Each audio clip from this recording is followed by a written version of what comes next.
Praise the lord. హల్లెలూయా. దేవుని నామమున స్తోత్రం. మీ అందరికీ నా హృదయపూర్వకమైన వందనాలు, స్తోత్రాలు. ప్రియులారా, కొద్దిసేపు దేవుని వాక్యాన్ని విన్నాం. యెషయా ప్రవచన గ్రంథం 59వ అధ్యాయం 4వ వాక్యాన్ని నేను చదువుతాను, మీరు గమనించండి. నీతిని బట్టి ఎవడును సాక్ష్యం పలకడు, సత్యమును బట్టి ఎవడును వ్యాజ్యమాడడు. అందులో వ్యర్థమైన దాన్ని నమ్ముకొని మోసపు మాటలు పలుకుదురు, చెడును గర్భము ధరించి పాపమును కందులు. ప్రియులారా, మరి ఇక్కడ వ్రాయబడిన మాటల్లో మనం గమనిస్తే ప్రవక్త అయిన యెషయా అంటున్నాడు,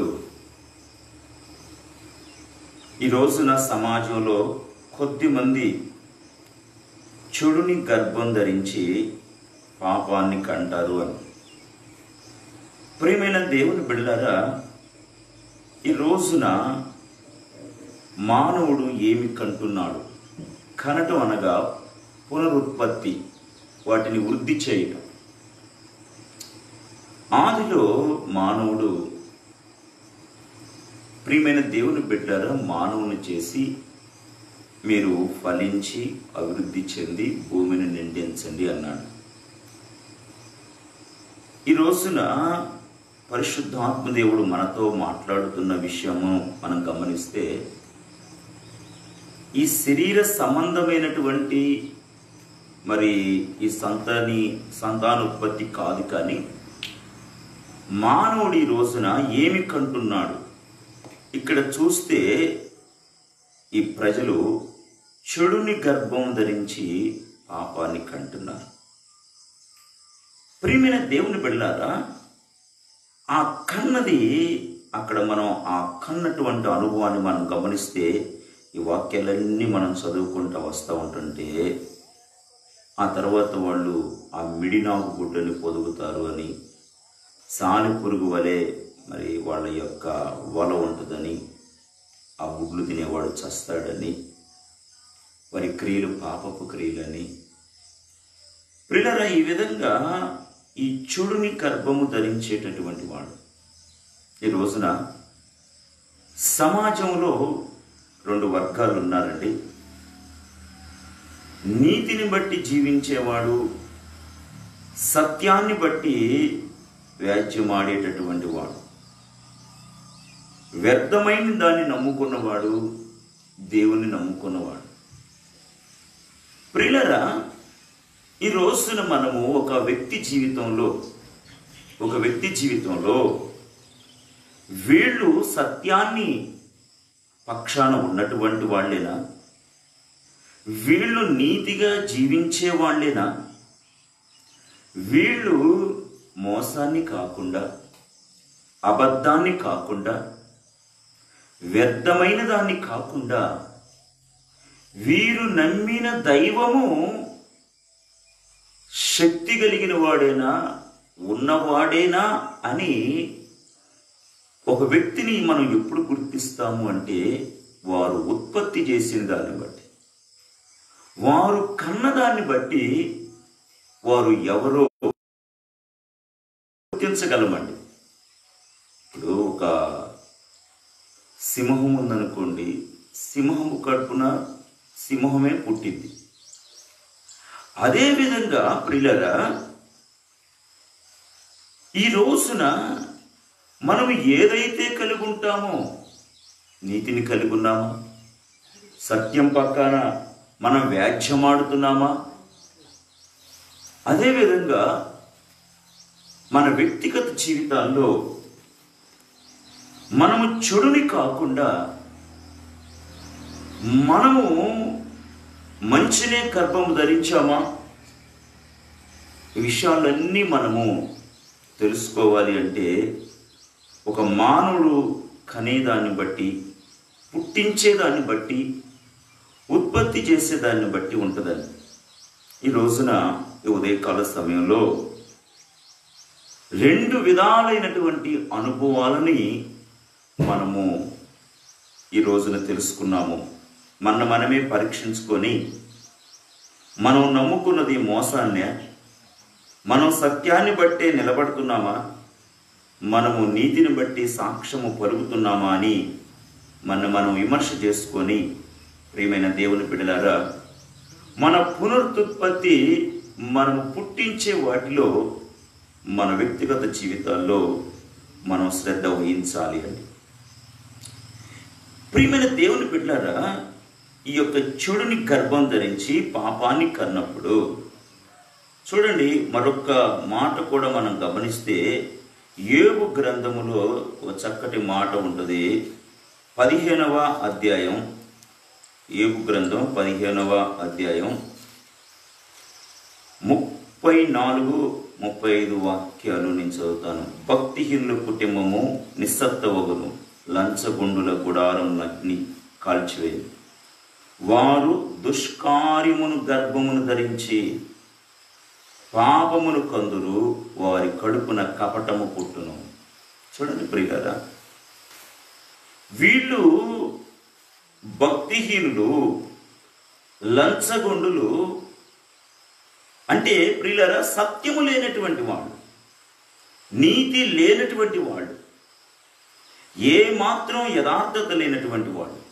వాళ్ళు గర్భాన్ని ధరించేది, వారు గర్భములో మోసేది, వారు కనేది ఏంటి అని చూస్తే వారు దుష్కార్యమును గర్భము ధరించి పాపమును కంటున్నారు.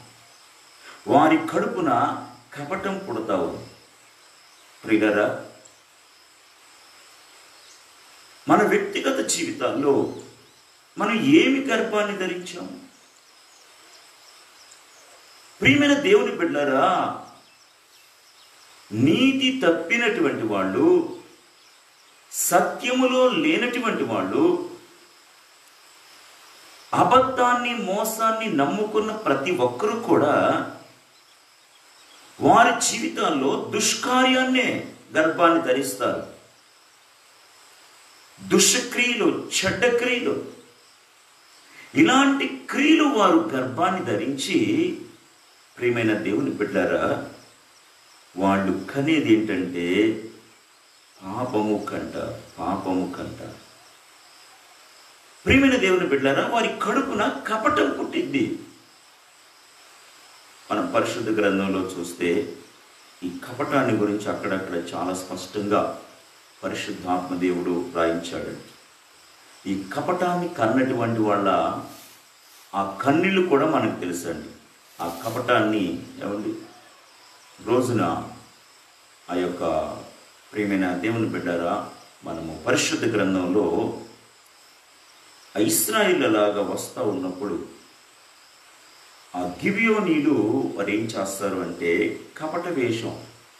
ఎందుకంటే దేవుని ప్రజలు ఎక్కడికి వెళ్ళినా వాళ్ళకి జయం వస్తూ ఉంది, వాళ్ళ ముందు ఎవరు కూడా నిలబడలేకపోతున్నారు అని తెలుసుకున్న వాళ్ళు కపట వేషంతో చాలా దూరం ప్రయాణం చేసి వచ్చినట్లుగా, వాళ్ళ దగ్గర ఉన్నటువంటి ఆహారము ఎండిపోయినట్లుగా, వాళ్ళ బట్టలన్నీ వాళ్ళ చినిగిపోయినట్లుగా, వాళ్ళ చెప్పులు అరిగిపోయినట్లుగా ఇలాగా ఈ యొక్క ఇశ్రాయేలుని కలుసుకున్నారండి.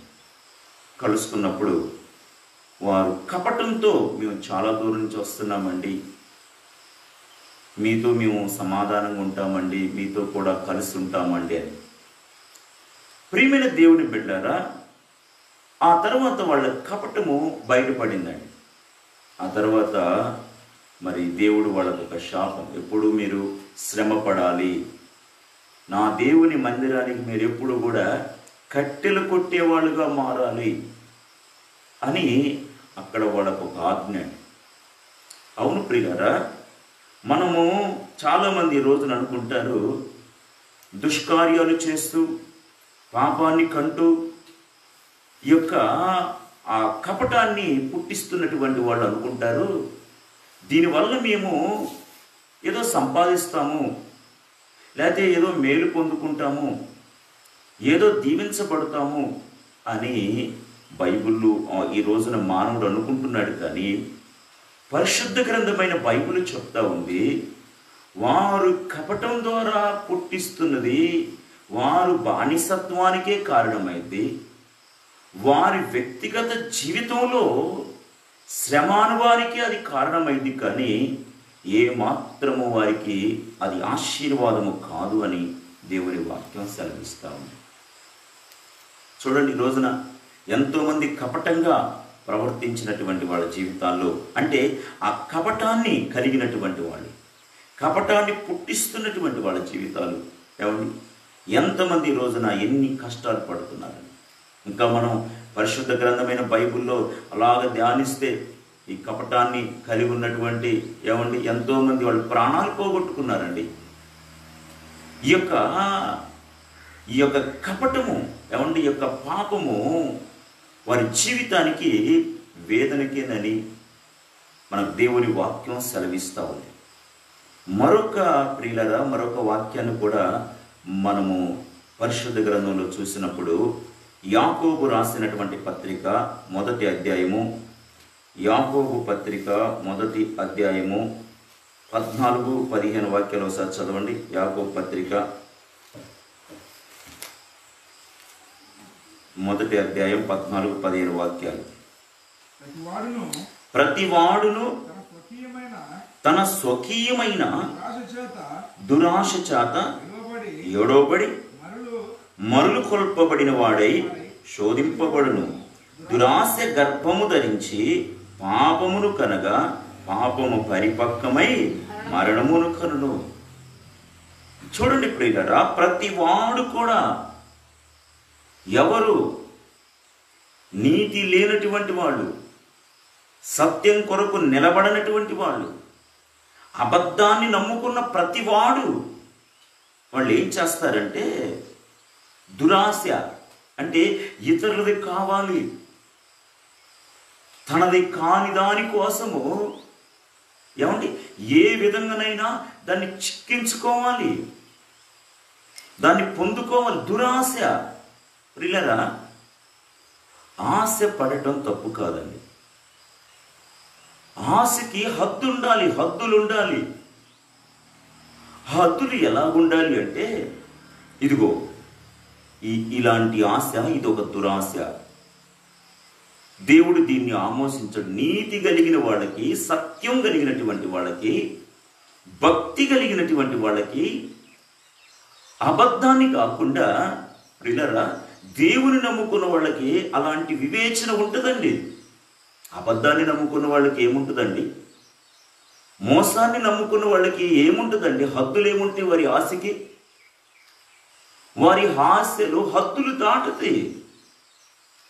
ఆశకి హద్దులు దాటి వారి జీవితాల్లో ప్రియులారా ఇక్కడ దేవుని వాక్యం సెలవిస్తూ ఉంది, దురాశ ప్రతివాడు తన స్వకీయమైనటువంటి, అంటే తన సొంతమైనటువంటి ఆశలో నెరవేర్చుకోవటం కోసం.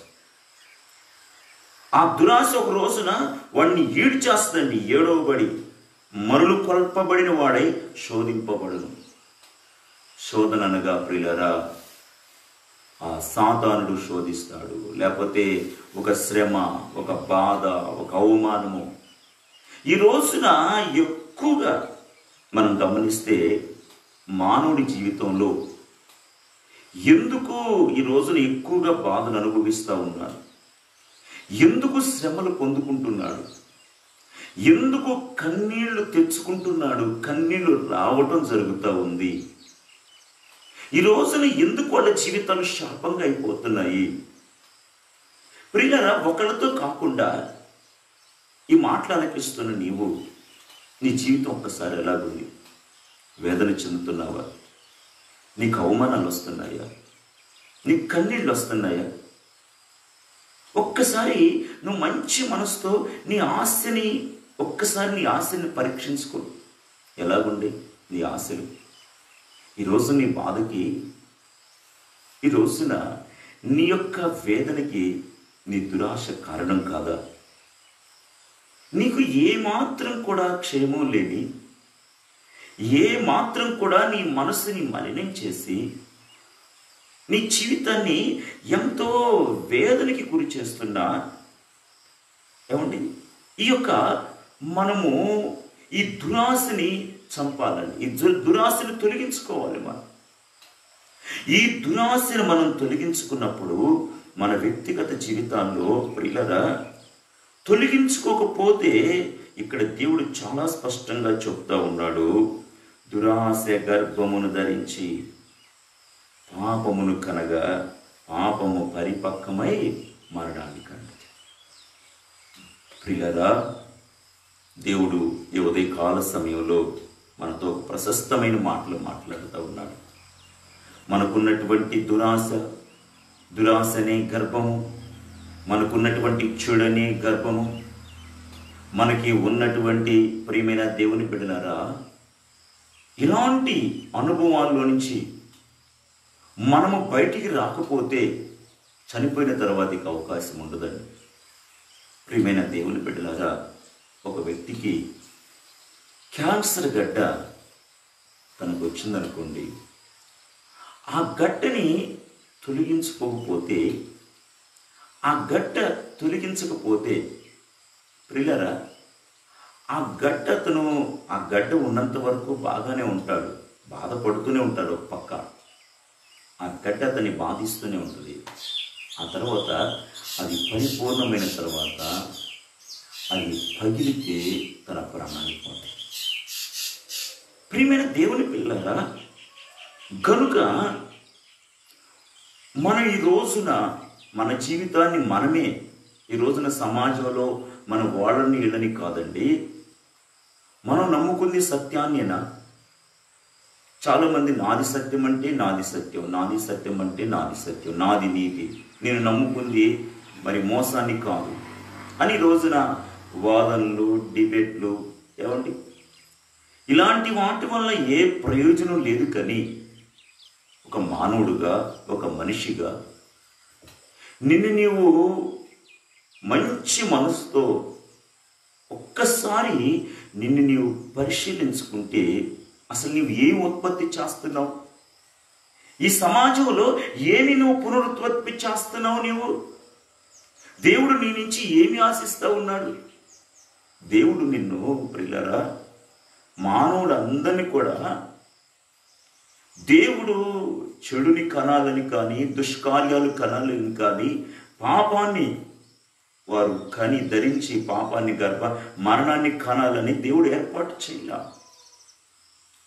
మానవుడు విరోధి అయినటువంటి అపవాదైన సాతానుడి యొక్క మాటలు విని తన జీవితంలో మరులు కొల్పబడిన వాడై, దేవుని యొద్ద నుంచి త్రిప్పబడిన వాడై, దేవుని యొద్ద నుంచి తప్పించబడినటువంటి వాడై తన వ్యక్తిగత జీవితంలో అనేక సంబంధమైనటువంటి ఆ దురాశలు చూడండి ప్రియులారా.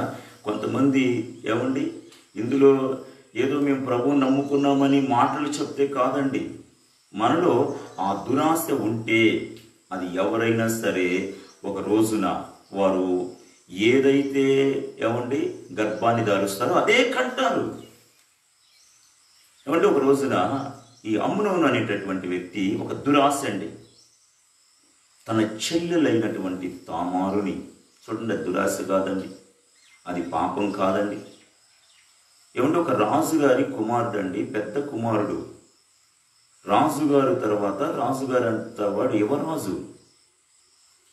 అలాంటి ఆమ్నోను ఒక రోజున చూడండి తన యొక్క దురాశ అబ్షాలోము సహోదరి అయినటువంటి తామారుని మోహించి ఏమండి ఒక కపటంతో అనారోగ్యస్తుడిగా ఉన్నట్లుగా ఉండి మంచాన్ని పడిపోయాడు. దావీదు వచ్చాడు, బాబు ఏమైంది బాబు నీకు, ఎందుకు ఇలాగా ఉన్నావు? అప్పుడు అమ్నోను అంటాడు, నాకు నా చెల్లెలైన తామారు వచ్చి నాకు వంట చేయాలి అంటాడు. ఆ తర్వాత రాజు ఆ చెల్లెల్ని పంపించినప్పుడు తన కూతుర్ని చూశారండి, మరి నిర్దాక్షిణ్యంగా తను కాపాడవలసిన వాడే అన్నండి అతను తనతో పాపం చేశాడండి. ఆ పాపాన్ని అతని గర్భాన్ని ధరించాడు. ఆ తర్వాత ఇంచుమించుగా 2 సంవత్సరాల తర్వాత అండి అమ్నోను అనుకున్నాడు, నేను చేసిన దుష్కార్యము నేను చేసినటువంటి పాపము ఏమండి ఇది మార్పు వచ్చి ఇక మరిచిపోయారనుకున్నాడు. అబషాలోము ఒక రోజున తను ఒక కార్యక్రమాన్ని ఏర్పాటు చేసుకొని రాజు దగ్గరకు వచ్చి, నాయనా మీరు మరి అందరూ కూడా రావాలి, నేను కార్యక్రమం ఏర్పాటు చేసుకున్నాను. అప్పుడు దావీదు అన్నాడు, అయ్యా నీకు భారంగా ఉంటాము, మేమందరం రాము, అయితే నా సహోదరుడైన అమ్నోనుని పంపించండి. సరే వస్తాడు అని చెప్పేసి అన్నప్పుడు, ప్రియులరా అక్కడ పని వాళ్ళకి ఆజ్ఞాపించండి, అబ్షాలోము నేనే మీకు ఆజ్ఞిస్తున్నాను, అమ్నోను త్రాగి మత్తుడై ఉన్నప్పుడు మీరు పౌరుషాన్ని చూపించి ఏ మాత్రం కూడా మీరు సందేహించకుండా చంపేయండి. చూడండి, అతడు మరిచిపోయారనుకున్నాడు, ఇప్పుడు ఆ పాపం మరణాన్ని కనబోతా ఉందండి. ఏమండి అక్కడ విందుకు వచ్చాడు, ఆ సంతోషంగా తిన్నాడు, ఆ తర్వాత త్రాగాడు, ఆ తర్వాత అక్కడ చూస్తే అక్కడ మరణం. ఈ అమ్నోను మరణానికి కారణం ఏంటి? తన దురాశ, తన పాపము. ఈ రోజున ఎంతమంది అండి మనం ఈ సమాజంలో చూడట్లే ఇలాంటి దురాశలు, క్రమం తప్పిన అక్రమాలు, వ్యభిచారంలో, ఆ పాపం అనే దాంట్లో వాళ్ళ ప్రాణాలు పోగొట్టుకోట్ల. కనుక ఇలాంటి పరిస్థితుల్లోనైనా సరే మనం కనులు తెరిచి మరణం వచ్చి ఆ మరణము మనని పాతాళ లోకంలో అగ్ని ఆరని, పురుగు చావని, ఆ భయంకరమైనటువంటి ఆ వేదనలో పడకముందే ప్రభు ఈ రోజున మనకు ఒక చక్కటి అవకాశం ఇస్తూ ఉన్నాడు. మన వ్యక్తిగత జీవితంలో పాపాన్ని కాకుండా మనం కనేది, దురాశని కాకుండా మనం గర్భాన్ని ధరించేది, చెడును కాకుండా మనం గర్భాన్ని ధరించేది. ప్రియులరా, దేవుడు మనము మన వ్యక్తిగత జీవితాల్లో ప్రియమైన దేవుని బిడ్డలారా ఇలాంటి ఏమండి ఇప్పుడు యాకోబు ఉన్నాడండి. ఒకరోజు అతడు తన వ్యక్తిగత జీవితం కపటంగా ఏమండి మరి వాళ్ళ అమ్మగారి దగ్గర, నాన్నగారి దగ్గరికి వెళ్ళి ఏమండి ఆ యొక్క ఆ చర్మం మీద వేసుకొని ఏమండి అలాగా నాన్నగారు అలా తడివి చూచినప్పుడు, నాయనా నేను ఏషావుని అన్నాడు, అబద్ధం ఆడాడు.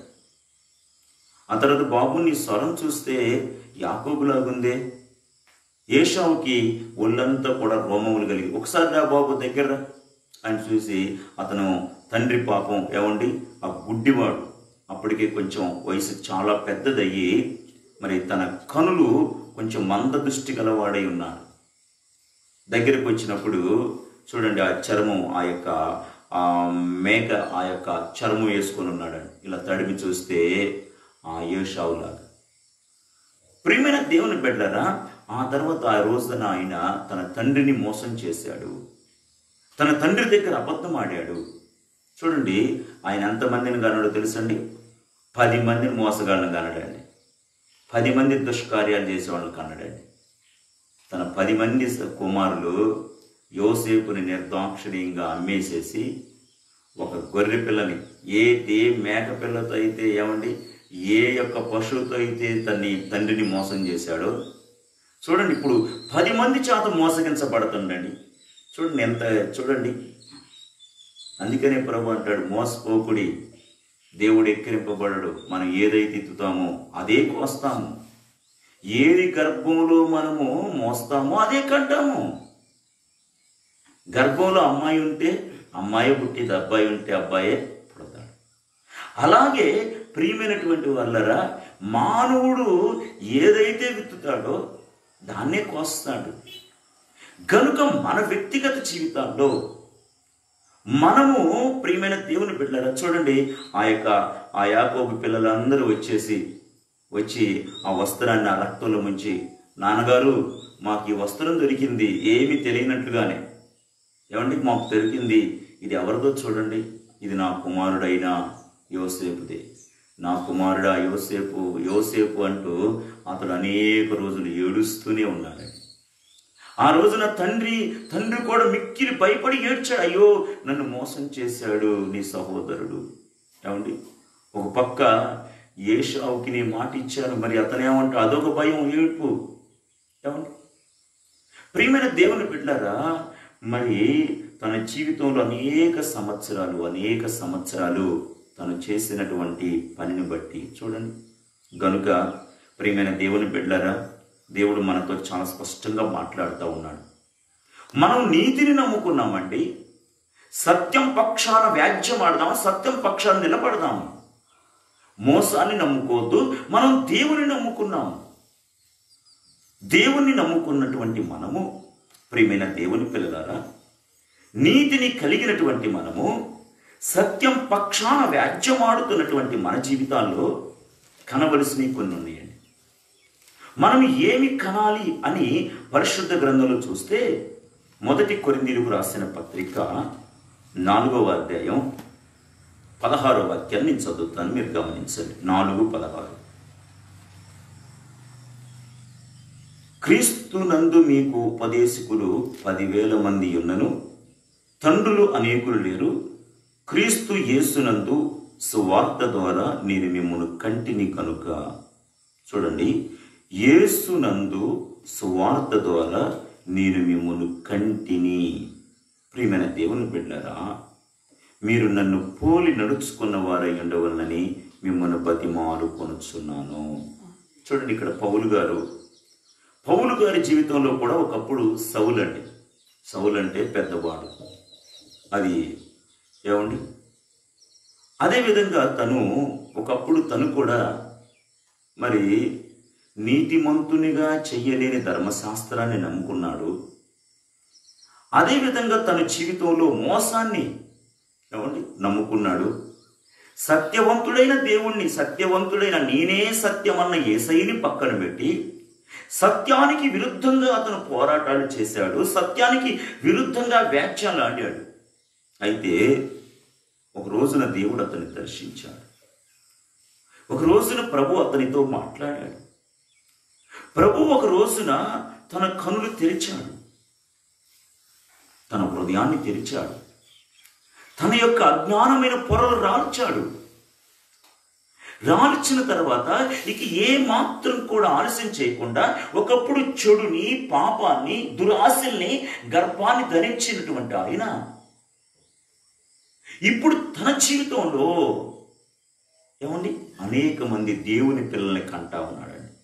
చూడండి, యేసు క్రీస్తునందు సువార్త వల్ల మిమ్మల్ని కన్నాను నేను. చూడండి, దేవుని మాటలు చెబుతూ అనేకుల్ని, చూడండి, దేవుని వాక్యం ఉంది, భూ సంబంధిగా పుట్టినవాడు ఆదాము, భూమిలో నుంచి తీయబడినవాడు ఆదాము, మట్టి ద్వారాగా నిర్మించబడిన వాడు ఆదామునందు మనము పుట్టాము. అయితే కటపటి ఆదామైన ప్రభువైన యేసుక్రీస్తు పరలోక సంబంధిగా దిగి వచ్చాడండి. పరలోక సంబంధిగా దిగి వచ్చినటువంటి ఆ ప్రభువు ఆయన శరీరేచ్ఛలను బట్టి కాదు కానీ, మనసేచ్ఛలను బట్టి కాదు కానీ, ఆయన రక్తాన్ని చిందించి ఆ రక్త బంధము చేత మనల్ని కన్నాడు. ఆయన యొక్క అనాది సంకల్పాన్ని ఈ రోజున మనము అనేకులకు ప్రకటించి అనేక పిల్లల్ని కనవలసిన బాధ్యత మనకుందండి. దేవుని పిల్లలుగా కనవలసిన బాధ్యత మనకుంది. ఈ రోజున నేను ప్రభువుని నమ్ముకున్నానులే, నాకెందుకులే. పిల్లలు లేని వాళ్ళు ఏమంటారు? గొడ్రాలు అంటారండి. పిల్లలు లేని వాళ్ళు ఎదురొచ్చారనుకోండి, కొంతమంది అది ఒక అభిశుభానికి శకునంగా వాళ్ళు భావిస్తూ ఉంటుంటారు. చూడండి, ఈ పౌలు గారు ఇక తను కంటూనే ఉన్నాడండి. సువార్త వలన అనేకులకి ఆ పర సంబంధమైనటువంటి ఆ దేవుని ద్వారా అనేక మంది ఉత్పత్తి చేయటానికి తన వంతుగా తను, ప్రియమైన దేవుని బిడ్డ, ఆ రోజున అపోస్తులైనటువంటి ఆ పౌలు గారిని దర్శించిన దేవుడే నిన్ను దర్శిస్తూ ఉన్నాడు. ఆ రోజున ప్రభు అతనితో మాట్లాడిన దేవుడే ఆత్మస్వరూపిగా ఈరోజు నీతో మాట్లాడుతూ ఉన్నాడు. నీ మాటలు ఆలకిస్తున్న ఎవరైనా అది దేవుని మాటగా మీరు భావించి మీలో ఉన్న అవినీతిని తొలగించుకొని అసత్యంలోంచి బయటికి వచ్చేసి మీ వ్యక్తిగత జీవితాల్లో మోసం కాకుండా, మాయ కాకుండా, ఉన్నవాడు అనువాడైనటువంటి సజీవుడైన, పరిశుద్ధుడైన, ప్రేమ కలిగిన ఆ దేవుణ్ణి నమ్ముకుంటే మీరు అనేక దేవుని పిల్లల్ని, పరసంబంధమైనటువంటి వారిని పుట్టించే వాళ్ళగా నా ప్రభు చేస్తాడు. అపోస్తలుడైన పౌలు గారి జీవితంలో, తన వ్యక్తిగత జీవితంలో ఎంతో మంది పిల్లల్ని కన్నాడండి. సువార్త వలన కన్నాడండి. ప్రియమైన దేవుని బిడ్డలారా, మనము సువార్త వలన కనకపోతే చాలామంది నాకెందుకులే అనుకుంటారండి. సువార్త వలన మనం పిల్లల్ని కనకపోతే మన వ్యక్తిగత జీవితాల్లో చాలా ఇబ్బందులు వస్తాయండి, చాలా బాధలు వస్తాయండి. అందుకని ప్రభు చెప్తా ఉన్నాడు, దేవుని మాటకి విధేయులమైనటువంటి మనము సువార్త వలన అనేకులకి దేవుని సువార్తని ప్రకటించి దేవుని పిల్లల్ని కనవలసినటువంటి బాధ్యత మనకుందండి. కనకపోతే ఏమైందన్నది యెషయా ప్రవక్త మనం చూస్తే 26వ అధ్యాయం, ప్రియమైన దేవుని బిడ్డలారా, 26వ అధ్యాయం 18వ వాక్యాన్ని నేను చదువుతాను, మీరు గమనించండి. మేము గర్భము ధరించి వేదన పడితిమి, గాలిని కన్నట్టు ఉంటిమి, మేము లోకములో రక్షణ కలగజేయలేకపోతిమి, లోకములో నివాసులు పుట్టలేదు. చూడండి ప్రియమైన దేవుని బిడ్డలారా, ఇక్కడ వీళ్ళు అంటున్నారు, మేము గర్భము ధరించి వేదన పడ్డాము, గాలిని మేము నమ్ముకుంది. ఇక్కడ వారు గమనిస్తే వీరు దేవుని బిడ్డలే, వీరు దేవుని చేత ఏర్పాటు చేయబడిన సంతతే. అయితే వీరు లోకములో నివాసుల్ని పుట్టించలేదు, దేవుని పిల్లలుగా వారిని దేవుని పిల్లలుగా మార్చలేదండి. ఏ కాడికి వీళ్ళు దేవుని ఆశీర్వాదాలతో దేవుడు మమ్మల్ని ఆశీర్వదించాడు అని ఆనందపడ్డారు, దేవుణ్ణి మరిచారు, దేవుణ్ణి విడిచిపెట్టారు, దేవుని మీదే తిరుగుబాటు చేశారు, వాళ్ళకి ఇష్టం వచ్చినట్లుగా ప్రవర్తించారు. ఆ తర్వాత వాళ్ళ చేత వీళ్ళ చేత మరులు కొల్పబడి సత్యంలోంచి అసత్యంలోనికి వెళ్ళిపోయారు, నీతిలో నుంచి అవినీతిలోనికి వెళ్ళిపోయారు. ఆ తర్వాత వారికి ఇక శ్రమలు వచ్చినాయండి, కష్టాలు వచ్చినాయి, బాధలు వచ్చినాయండి.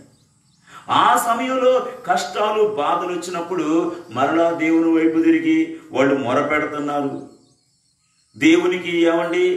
మరి వాళ్ళు దేవుని సన్నిధానంలో వారు ప్రార్థన చేస్తున్నారు. ఏది? శ్రమలు వచ్చినప్పుడు, బాధలు వచ్చినప్పుడు. ప్రియమైన దేవుని బిడ్డలారా, చూడండి, వాళ్ళ పూర్వీకులు గనుక మరి ఈ లోకములో ఎవరికి లేనటువంటి ఆధిక్యత దేవుడు నాడు అబ్రహాము ద్వారాగా, అబ్రహామును బట్టి ఇసాకు, ఇసాకును బట్టి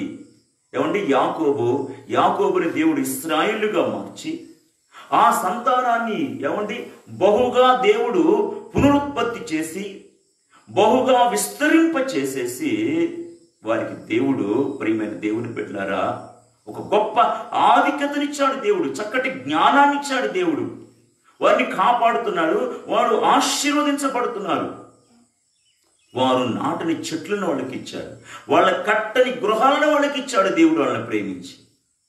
ఇంత ఆశీర్వాదాన్ని పొందుకున్న తర్వాత ఎంతమంది రక్షకులను వాళ్ళు పుట్టించాలండి, ఎంతమంది లోకములో దేవుని రక్షణ. అలా కాకుండా గాలిని కన్నట్టుగా, ఏమి నిష్ప్రయోజనంగా గాలిని కంటానికి పెద్ద బాధ కావాలండి. గాలిని కంటానికి పెద్ద బాధ ఏం అవసరం లేదండి. ఈ రోజున జనాలు గాలిని మాత్రం కనేస్తూ ఉన్నారండి. గాలి ఏముండదు. నేను ప్రాంతంలో పరిచర్య చేసేటప్పుడు అప్పటికే ఆమెకి 2 అమ్మాయిలండి. 2 అమ్మాయిలు. నేను అన్నాను, అమ్మ, ఆమె అన్నది, అయ్యా నాకు 2 అమ్మాయిలేనయ్యా అని అంటే, దేవుడు ఇస్తలే అమ్మ అంటే, నేను ప్రభు మీకు ఇస్తలే అమ్మా అబ్బాయిని అని చెప్పాను. ఆమె అనుకుంది, ఆమె ఒకవేళ ఇప్పుడే నేను ఏమన్నా కడుపుతో ఉన్నాను అనుకొని ఈ దైవజనుడు ఇలాగ అంటున్నాడని ఆమె అంటది, అన్నయ్య ఇది గర్భం కాదన్నయ్య, గ్యాస్ అన్నయ్య అంటారు. ప్రియమైన దేవుని పిల్లలారా, గ్యాస్ గన ఏమండి ఆ గాలిని కంటానికి ప్రయాసే ఉందండి. ఒక బిడ్డ జన్మించాలంటే ఏమండి చచ్చి బ్రతికినట్టే రక్తాన్ని చిందించాలండి. కొంతమంది మేము చెబితే ఎవరు వింటలేదండి, నమ్మనం మాకెందుకండి, చస్తారు, రేపు వాళ్ళు చచ్చి నరకానికి పోతారులేండి, పోనీయండి, మాకెందుకండి అని ఈ రోజున చాలా తేలికగా, ఆ రోజున వాళ్ళు కూడా ప్రియమైన దేవుని బిడ్డలారా వాళ్ళు చాలా తేలికగా తీసుకున్నారు. ఆ తర్వాత బాధితులు వాళ్ళు అయ్యారండి. సొమొర గొమొర పట్టణాలని దేవుడు కాల్ చేసే ముందు, వాటిని పతనం చేసే ముందు దేవుడు అంటాడు, నేను చేయబోయే కార్యాన్ని అబ్రహాముకు దాస్తానా, నేను చేసే కార్యాన్ని అబ్రహాముకి చెప్తాను నేను అని వచ్చిండు అబ్రహాం దగ్గరికి. అబ్రహాం ఏంటి ప్రభువా? అప్పుడు దేవుడు అంటాడు, నేను సొమొర గొమొర పట్టణాల్ని కాల్చివేయబోతున్నాను, వాటిని కాల్చేస్తున్నాను.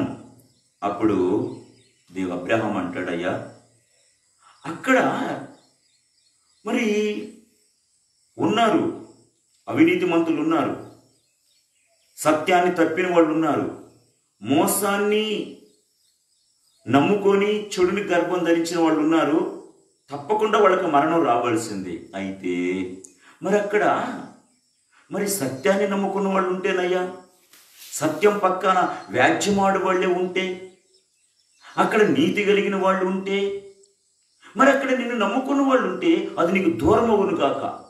అలా జరగకూడదయ్యా, నీకు ఆ పేరు రాకూడదు. వాళ్ళతో కూడా కలిసి వీళ్ళను కూడా ఆ దేవుడు చంపేశాడని.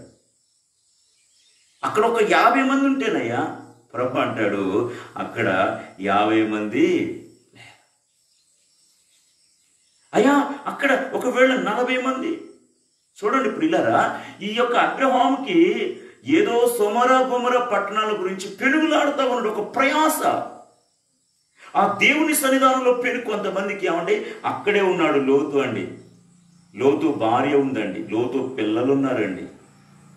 ఏమాత్రం కూడా వాళ్ళు ఆ ప్రయాసపడాలి, ఆ పిల్లల్ని కంటానికి, రక్షకుల్ని పుట్టడానికి.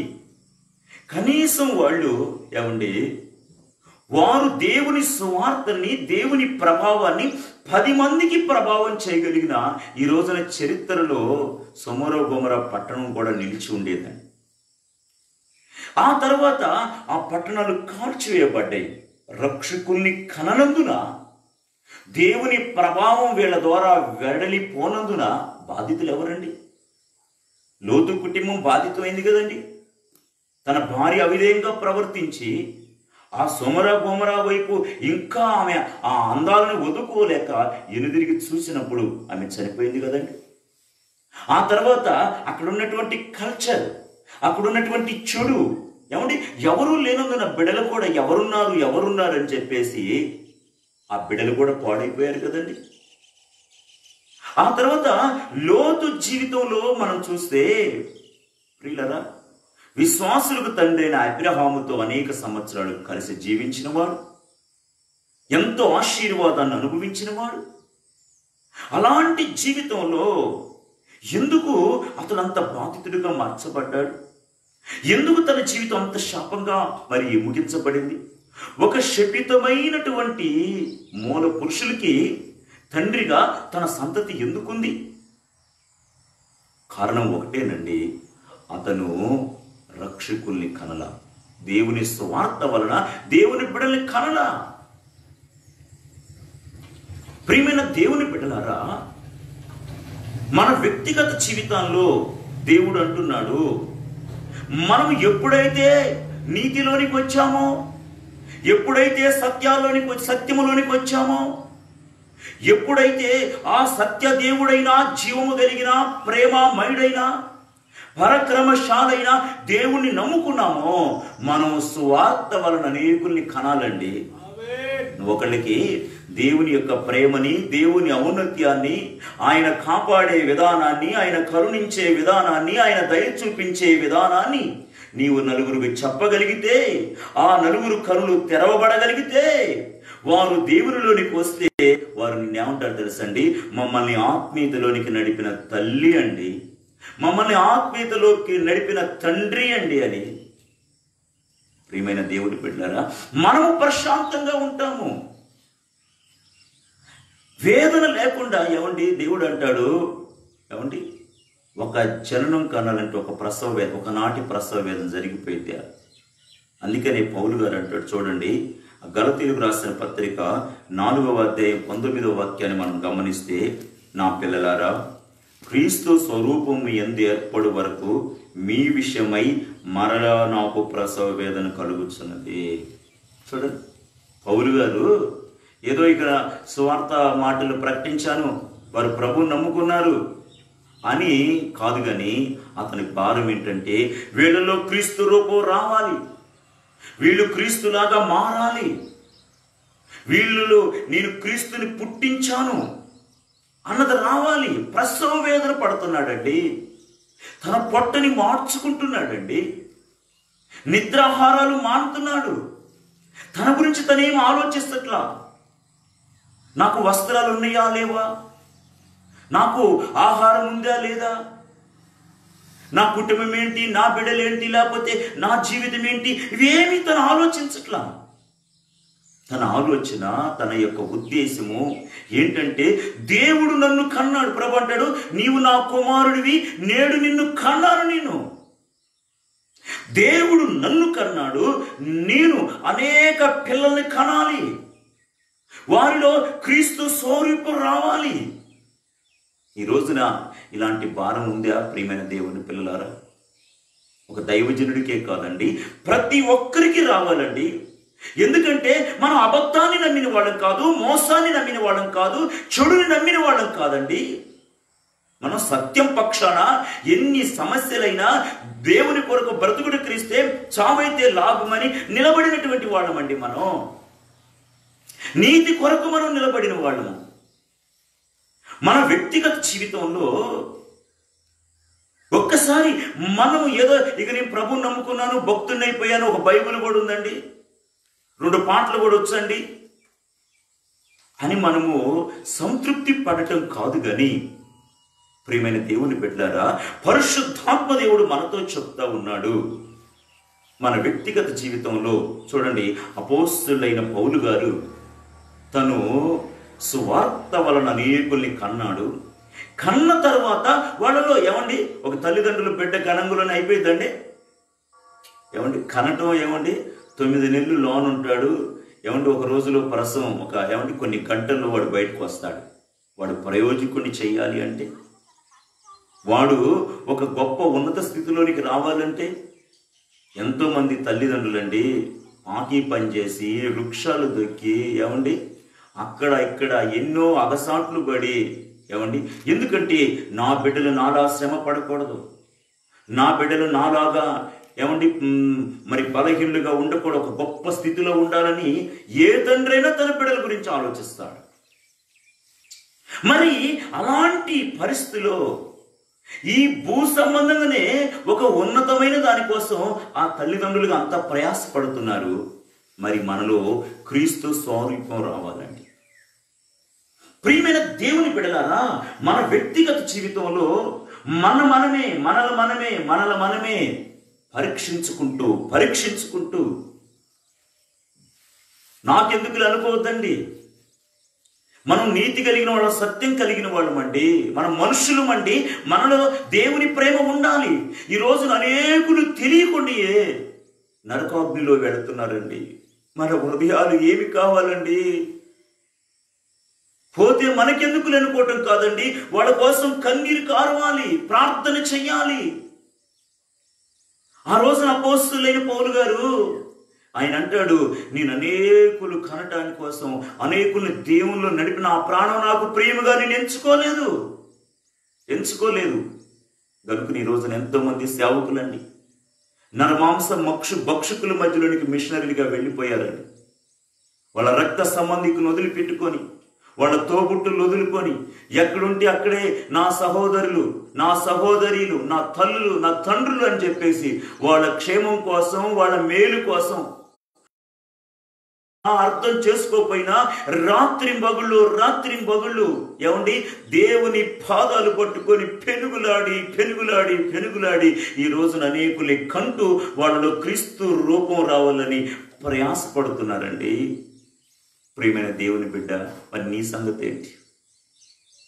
నీ పరిస్థితి ఏంటి? ఒక్కసారి ఆలోచించు. నీలో కూడా ఈ భారం ఉందా? ఈ భారం నీలో లేకపోతే ఒకరోజు నీవు బాధితుడిగా మార్చబడతావు. ఆ రోజున లోతున ఆ భారం లేదు గనుకనే లోతు బాధితుడిగా మార్చబడ్డాడు. అబ్రహాములో ఆ భారం ఉంది కాబట్టి ఈ రోజున అబ్రహాము అనేకుల్ని కంటూనే ఉన్నాడండి. ఇప్పటి వరకు కూడా అబ్రహాము కంటూనే ఉన్నాడు.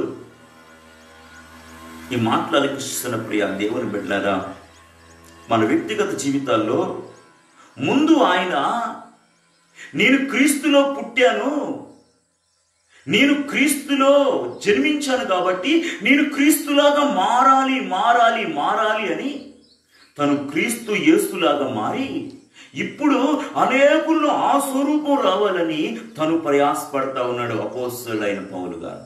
మనం మారకుండా మారాలి అంటే మారండి. మనలో క్రీస్తు స్వరూపం ఏర్పడాలి. అది ఎప్పుడు ఏర్పడిద్ది? ఎప్పుడు అది సాధ్యపడిద్ది? లూకా రాసినటువంటి శుభవర్తమానంలో ప్రియమైన దేవుని బిడ్డలారా, 2వ అధ్యాయము, లూకా రాసిన శుభవర్తమానము 2వ అధ్యాయము 27వ వాక్యం నుంచి నేను కొన్ని వాక్యాలు చదువుతాను, మీరు గమనించండి. ప్రియులారా, ఎప్పుడు మన వ్యక్తిగత జీవితాల్లో ఆ క్రీస్తు స్వరూప్యం మనకి వస్తుంది అని మనం గమనించినప్పుడు 27 నుంచి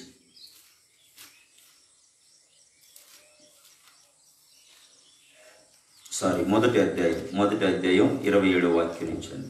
లూకా రాసిన శుభవర్తమానం. దావీదు వంశస్థుడైన యోసేపును ఒక పురుషునికి ప్రదానం చేయబడిన కన్యక యొద్దకు దేవుని చేత పంపబడిన. ఆ కన్యక పేరు మరియా. ఆ దూత లోపలికి వచ్చి ఆమెను చూచి, దయాప్రాప్తురాలా, నీకు శుభము, ప్రభువు నీకు తోడై ఉన్నాడని చెప్పాను.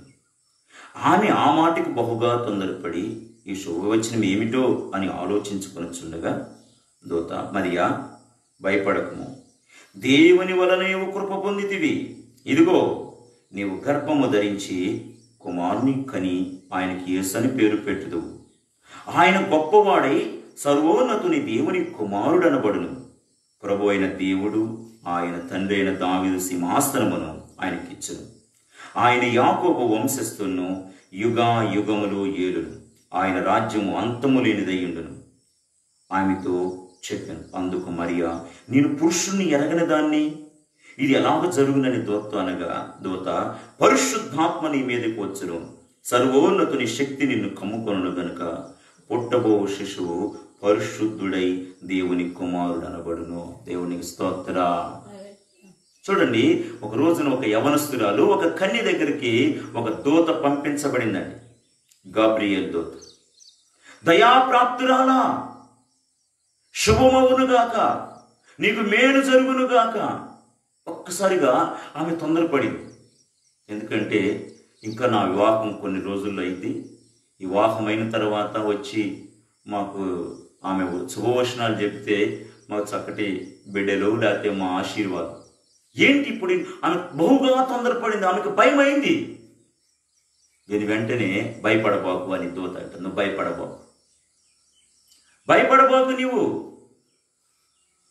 నీవు ఒక కుమారుని కంటావు, యేసు అనే పేరు పెడతారు. అప్పుడు ఆమంటది ఆ దూతతో, నేను పురుషుణ్ణి ఎరగని దాన్నే, పురుషుడు నేను కూడలేదే. వాస్తవానికి ప్రియులారా, ఈ శరీర సంబంధమైన పిల్లలు పుట్టాలి అంటే స్త్రీ పురుషుడు ఏమండి ఆ కలిసినప్పుడు పురుషుని యొక్క వీరకన్యాలు, అదేవిధంగా స్త్రీ యొక్క అండాలు, ఈ రెండు ఆ పునరుత్పత్తి జరిగిద్ది. ఈ మరియా, నేను పురుషుని ఎరగలేదే, నాకు పిల్లలు ఎలా పుడతారు, నేను ఎలా కంటాను? అప్పుడు దూత అంటది, పరిశుద్ధాత్మ నీ మీదకి వస్తుంది, పరిశుద్ధాత్మ నిన్ను కమ్ముకుంటుంది. అప్పుడు నీవు గర్భాన్ని ధరిస్తావు. గర్భాన్ని ధరించి యేసు అనే వ్యక్తిని నీవు జన్మిస్తావు. అతడు పరిశుద్ధుడు, అతడు ఆది అంతం లేనివాడు, అతడు సజీవుడు, అతడు మరణం లేనివాడు. ఈ మాట్లాడుతున్న ప్రియ దేవుని బిడ్డ, మన వ్యక్తిగత జీవితంలో ఇప్పుడు పురుషుడి దగ్గరకు వచ్చి, దయాప్రాప్తుడా నీకు శుభం, ఏంటా శుభం, నువ్వు గర్భాన్ని ధరించి కుమారునికి అటువంటి ఎలా ఉంటుందండి? కంగారు పడిపోతాడు. అయితే ప్రభు ప్రియమైన దేవుని బిడ్డలారా, ఆ పరిశుద్ధాత్మ ద్వారాగా మనం ఈ రోజున మన వ్యక్తిగత జీవితంలో యేసయ్య వలె మనం మారాలి. హల్లెలూయా. మనము చెడుని గర్భం ధరించినప్పుడు, దురాశని గర్భం ధరించినప్పుడు, అది పాపాన్ని ధరించినప్పుడు మరణం పాతాళంలో కొను తీసుకొని వెళతా ఉంది. అదే మనము ప్రియమైన దేవుని బిడ్డలవారా, సువార్త ద్వారాగా మనము జన్మించినటువంటి మనము మన వ్యక్తిగత జీవితంలో మనలో క్రీస్తు స్వరూపం రావాలని ప్రసవ వేదన పడుతున్న మనము తప్పకుండా పరిశుద్ధాత్ముని సహాయముతో మనలో ఒక క్రీస్తు ప్రత్యక్షమవుతాడు. ఆ జీవము మనకి ఏమండి? యేసయ్య జీవితం మనకి పరలోక రాజ్యానికి నడిపిస్తుందండి. క్రీస్తులాగా మారకుండా, మనలో ఒక ప్రసవ వేదన రాకుండా క్రీస్తు స్వరూపం రాదండి. మనము ఒక శిల లాంటోళ్ళమండి, ఒక రాయి లాంటోళ్ళమండి. ప్రియమైన దేవుని బిడ్డలారా, ఒక రాయిలో ఒక రూపం రావాలి అంటే దానికి సుత్తి దెబ్బలు కావాలి, దానికి ఉలి దెబ్బలు కావాలి, అది కొట్టబడాలి, అది పరీక్షించబడాలి. ముందు ఏమండి, ఒక శిల్పాన్ని చెక్కాలనుకున్నప్పుడు ముందు ఆ రాయిని పరీక్షిస్తారు. ఏ రాయిని పడితే ఆ రాయిని తీసుకోరు. అలాగే ప్రియమైన దేవుని బిడ్డలారా, దేవుడు మనతో మాట్లాడుతూ ఉన్నాడు. నీవు సత్యాన్ని నమ్ముకున్న వ్యక్తివైతే, నీవు నీతిమంతుడివే అయితే, నీవు పరిశుద్ధుడు, ప్రేమ కలిగిన సజీవుడైన దేవుని నమ్ముకున్న వాడివైతే నీవు కనాల్సింది అనేక నీతి కలిగిన వాళ్ళు నీ ద్వారాగా నీతి కలిగిన వాళ్ళని నువ్వు ఏర్పాటు చేయాలి. అనేకులు అసత్యంలో ఉన్న వాడిని నీవు సత్యంలోనికి నడిపించాలి. చీకటిలో ఉన్న వాళ్ళని వెలుగులోనికి నడిపించాలి. మరణాంధకారంలో కొట్టు మిట్టాడుతున్న వారిని జీవంలోనికి నడిపించాలి. ఆ బాధ్యత దేవుని ద్వారా పుట్టిన ప్రతి వానికి ఉన్నది. గనుక ప్రియమైన దేవుని బిడ్డలారా, దేవుడు ఒక అద్భుతమైన కార్యాన్ని చేస్తాడు, ఒక ఆశ్చర్యమైన కార్యాన్ని ప్రభు చేస్తాడు. మన వ్యక్తిగత జీవితాల్లో మనము క్రీస్తు స్వరూప్యాన్ని కనాలి. ఆమేన్. హల్లెలూయా, హల్లెలూయా. క్రీస్తుని మనలో క్రీస్తు అనుభవం మనకి రావాలి. ఆమేన్. అది పరిశుద్ధాత్మ ద్వారా సాధ్యపడింది. అపోస్తలులైన పౌలు గారి జీవితంలో ప్రియమైన దేవుని బిడ్డలారా, తన జీవితము అనేకుల్ని కన్నాడు. ఆయన దేవుని మహిమలోనికి చేర్చబడ్డాడు. గనుక మన వ్యక్తిగత జీవితంలో కూడా ప్రియులరా, ఒకటి, దేవుడు నీ ముందు 2 మార్గాలు పెట్టాడు. మేలైన మార్గం, కీడైన మార్గం. దేవుడు ఎవరిని బలాంతంగా తీసుకొని రాడండి. ఈ రోజున దేవుడే కనుక బలాంతంగా ఒక వ్యక్తిని తీసుకొని రావాలంటే 2020 సంవత్సరాలుగా నా ప్రభు ఎదురు చూస్తూ ఉన్నాడు. మానవుడికి కొంతమంది ఆయన నడిపించుకోమనండి, నేను వస్తాను అంటారు. నడవలసిన బాధ్యత మందేనండి. ప్రభు మనకిచ్చిండు, మనలో రావాలండి. ఎందుకు నేను ఈ పాపపు బ్రతుకు, ఈ చెడు బ్రతుకు ఎందుకు? ఏదో ఒక రోజు చస్తాను కదా. నేను ఆ విషయాన్ని గుర్తించాలి. నేను ఇలాగే పాపంతో, ఇలాగే చెడుతో నేను చనిపోతే నేను పాతాళ లోకానికి వెళతాను. ఆ తర్వాత భూమి మీద నా పేరు చెడ్డదని కొట్టివేయబడింది. నా బిడ్డలు కూడా అది ఎక్కడికి వెళ్ళిద్దండి? గనుక నా జీవితాన్ని నేను బ్రతికిన 4 రోజులైనా నీతిగా బ్రతుకుతాను, సత్యాన్ని నమ్ముకుంటాను, మోసాన్ని నమ్ముకోను. నేను నమ్ముకున్న నీతిని, సత్యాన్ని, ఆ నిజదేవుని 4గురికి పరిచయం చేస్తాను. యేసయ్య ఎలాగైతే జీవించాడో, యేసయ్య ఎలాగ ప్రవర్తించాడో, యేసయ్య ఎలాగ మాట్లాడాడో, యేసయ్య జీవిత విధానం ఎలాగో అలాగే నేను జీవించి ఒక రోజున నా జీవితాన్ని ముగించి నేను మహిమలో చేరాలి అన్న ఆశతో ఈ రోజున దేవుని ద్వారా పుట్టిన వారు అలాంటి ఆ నిర్ణయం తీసుకోవాలని, అలాంటి నిర్ణయం తీసుకున్న వాళ్ళ కొరకు నేను ప్రార్థన చేయడానికి ఇష్టపడుతున్నాను. కరుణ మూసుకోండి ప్రియులారా. ప్రేమ కలిగిన ఆయన పరిశుద్ధుడా, మీ గణనామానికి వందనాలు, స్తోత్రాలు. ప్రతి వ్యక్తి కూడా నాయన ప్రభా, అయా నా తండ్రి పుట్టిస్తాడని, ఉత్పత్తి చేస్తాడని మీ లేఖల నుంచి మీరు స్పష్టంగా చెప్పారయ్యా. అయా చెడుని, దురాశని, పాపాన్ని గర్భాన్ని ధరించిన వాళ్ళు వారిని మరణానికి అంటారని, ఆ మరణం పాతాళలోకానికి తీసుకొని వెళ్ళిద్దని మీరు చెప్పారయ్యా. మీ యొక్క శుభవర్తమానాన్ని, సత్యాన్ని కలిగి, నీతి కలిగి, సత్యదేవుడు అయినటువంటి నిన్ను అనుసరిస్తూ నా తండ్రి ఆ సత్యాన్ని అనేకులకి ప్రకటిస్తూ, అనేకులు మీ బిడలుగా మారుతూ నాయనా ప్రభా, మీ మహిమలోనికి వచ్చినప్పుడు నాయనా ప్రభా వారికి జీవం ఉంటుందని నాయన, ఆ జీవము శాశ్వత రాజ్యానికి వారసులుగా మార్చిందని మీరు చెప్పారు. ఈ మాటలు నిత్యముగా ప్రతి ఒక్కరి హృదయాల్లో మీరే ఫలింపజేసి సహాయం చేయమని యేసు నామములో అడుగుతున్నాము తండ్రి. ఆమేన్.